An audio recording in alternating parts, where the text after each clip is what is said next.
ẹ̀yin tèmi báwo ni o ṣẹ́ wá lẹ́lẹ́lẹ́lẹ́lẹ́lẹ́lẹ́ ṣẹ́ wá yes èmi ò lè ṣe kí n má wo Bisi Ologe Show èmi ò lè ṣe kí n má wo Bisi Ologe Show ó ti gbádùn jù o Bisi Ologe Show ẹ máa wò ẹ má gbé kúrò ńbẹ̀ o àríyá pọ̀ ńbẹ̀ ó ń ṣàn àríyá ń ṣàn Bisi Ologe Show iyọ̀ ni.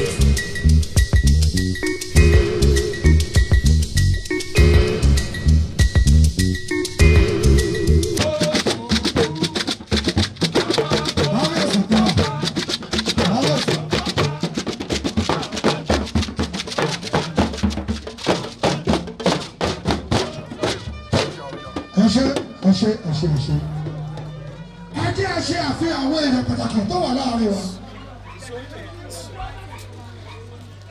gbogbo apátápátá ni èèyàn pàtàkì.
ta ló rí body cream ọ̀yà ọkùnrin sí pálí ẹ̀rí. tó jẹ́ pọ́kùnrin ni wọ́n yà sí ara ẹ̀. body brains. bóyá a fẹ́ polówó àbóníkí. àbóníkí. ọkùnrin la bá rí tó máa ránṣọ báyìí. a fẹ́ polówó kókó sàmbà àbí jẹ́ kọ́mọ̀. yá bí ipa a fẹ́ polówó jẹ́ kọ́mọ̀ àbí kókó sàmbà. Thanks for watching this video. Please don't forget to click on subscribe button. Kindly comment and share. We drop new videos daily. Thank you. God bless you.